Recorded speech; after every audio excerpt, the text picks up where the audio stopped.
Evaluation of dispensaries cannabis flower for accuracy of labeling of cannabinoids content. And this comes from Mahmoud El Soli's group. For those of you who don't know Mahmoud El Soli, he is a professor of cannabis chemistry down at Ole Miss and runs the NIDA funded swag farm down at Ole Miss. So these folks have been doing cannabis chemistry with a federal license for years. And so what they've done now is they're testing some samples that they got at dispensaries. And so the abstract reads, cannabis policies have changed drastically over the last few years, with many states enhancing medical cannabis laws and some authorizing recreational use, all against federal laws. As a result, cannabis products are marketed in dispensaries in different forms, most abundantly as flowers intended for smoking and sometimes vaping. All samples in this study were obtained directly from law enforcement. The sample collection process was facilitated and funded by the National Marijuana Initiative, part of the High Intensity Drug Trafficking Area Program. This initial report focuses on cannabis flowers. Similar methods with other cannabis projects will be the subject of future reports. So it sounds like, from that background, that the way these samples were obtained was all through busts.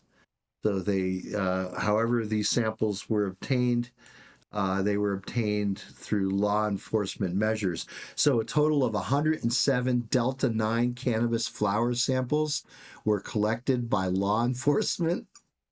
You got to wonder what the conditions of that collection was, right? From adult commercial use cannabis dispensaries located in 3 different states, Colorado, Oregon, and California, and analyzed for study for cannabinoid concentrations. Samples were analyzed using GCFID following our previously published procedure. Okay, so GCFID stands for gas chromatography flame ionization detection. So the way that this works is they'll take some cannabis flower and they have to weigh it. So this is part of the issue, is that state regulations have to report cannabis based on dried weight. That's what you'll see when you see those cannabis percentages there. Those be reported on dried weight. Well, there is no cannabis in dispensaries that's completely dried, right? So there's moisture content that's associated. When cannabis is first harvested, it could have as much as 80% by weight water. So there's a lot of water in a living plant. But as it dries and the water content goes down, your stems will start to snap at around 14% by weight water.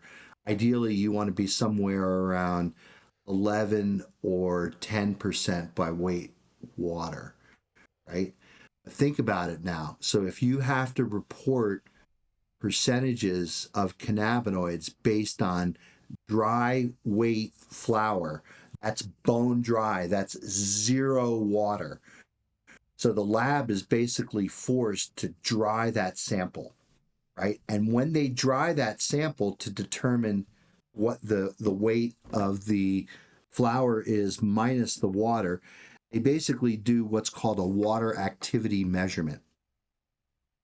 And the water activity measurement can be extrapolated to something called an isotherm for cannabis. And basically the isotherm defines the relationship between the water activity number and the percent water in a sample. And the reason why this is important is because all of the variation here, I'm convinced scientifically, is based on the moisture content in the samples. So if you think about it, remember, they take that sample, they have to weigh it out to 4 decimal points to get the level of precision and accuracy that's required. And then what they're going to do is they're going to add a known amount of solvent to extract the cannabinoids from that flower sample. Well, that extraction has to be complete and quantitative. So not all labs are complete and quantitative in their flower extraction. So if you leave some of the material back on the sample of the flower itself, right, that's not going to go into solution and it's not going to go into your machine. So when they add the solvent to the flower sample, now what they're going to do is they're going to filter away the flower, right? Filter away the plant material. And what you're left there with is a solution of cannabinoids. Now, you know how much you weighed out the flower sample so you can determine how much flower gave the amount of cannabinoids in solution. And then what they do is they inject that onto, in this case, they're using something called a gas chromatograph. So I think I've described this before on High at 9 News, the way chromatography works. I think previously I talked about what's called HPLC, which is high performance liquid chromatography. That separates the cannabinoids based on their different polarities, running it through a filtration medium. The way GC works, so the way that this test worked, is it separates based on different boiling points. And so the most volatile compounds, which have the lowest boiling points, will make it through the column first. And then on the end of that column, they have what's called this flame ionization detector. So as compounds come off the column, the flame ionization detector basically uses a piezoelectric kind of flame to basically burn anything that's coming off the column. And when something comes off the column, it burns, right, and makes a little fire. Well, that fire creates a signal that can be measured by a detector. So as long as it's just helium coming off, there's nothing burning. But as soon as a peak comes off, now something's going to register on the detector.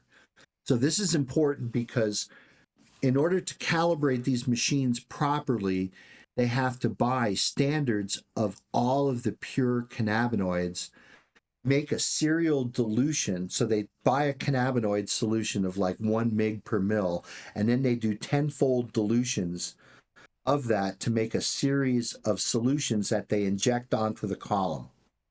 And then what happens is the more material you have coming off the column, the larger the peak, the more intense the signal. The less material you have coming off, the less intense the signal.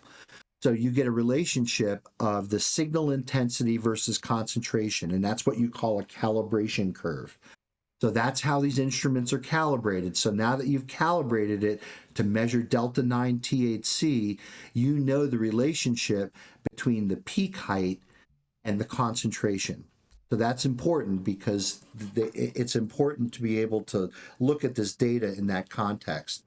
So to cut to the chase here, to get to the conclusion, all of the flowers that were analyzed, and again, they analyzed flowers from 3 different states, and these aren't Johnny-come-latelys to the industry, right? California, Oregon, and Colorado. And all the flowers out of that 107 samples that they analyzed, all except 3 observed a lower THC than what was written on the label. And some of them way more than the 20% variance that's allowed by most state regulations. So the results of this study indicate that there is a significant need for more stringent regulations to ensure that product labeling is accurate, as over 70% of the products evaluated, 70% of that 107 samples, did not meet the plus or minus 20% acceptance criteria that's adopted by most state regulations. It's noted that of all samples were found to be mislabeled outside of the 20% variance. And it says here only 1 sample was actually greater than the label amount. But actually, if you look at that data, 3 samples from the Oregon samples that they analyzed were above the reported amount on the label, but those were the only three, and two of them were only off by like 1 or 2%. But one was significant. One had a label of like 20 something percent, but they measured 30 something percent. So this measure is pretty accurate and pretty precise based on the data and based on their level of experience. So I would put a lot of credence into the data that they have actually observed in this paper. What they say here is that it is noted that all the samples except for one, but actually it was three, were underlabeled while all were overlabeled, meaning that the label had a larger number than what actually was in the jar. That might be because of the higher economic gain by stating higher Delta 9 content. Well, let's talk about that for a second. So that is, again, an artifact of the fact that we have prohibition. Now, distributors and dispensaries need some kind of metric. And, outside of being able to sample the material and maybe test it and bring it home and smoke it, I mean, they hang their hat on a THC number because ultimately it's a metric that if you're going to pay a certain amount of money for a certain wholesale transaction, you want to get the most potent material you can get. And that's just going to be a higher Delta 9 content. They said that the other possibility for the reason of overstated values is there could have been loss of THC content as a result of storage conditions. But you know what? I don't believe that. Some of these were pre-rolls. Certainly there is a drying out that happens. Can you really get a loss of THC potency? Well, if anything, if you lose your terpenes and you lose volatiles, what's going to happen to your THC content is on storage, it's actually going to go up. Now, if it's not stored properly, could it degrade to CBN? It could. But I don't think that they really observed too much CBN formation in this study. They basically just are showing that a lot of the THC content that were on the label for these samples that were selected were just not right. So I'll just finish by saying, they say, furthermore, several research groups as well as the FDA have conducted investigations into the accuracy of product labeling, and their findings are consistent with what they find here. So there's a lot of over-reporting of potencies. It's been in other papers.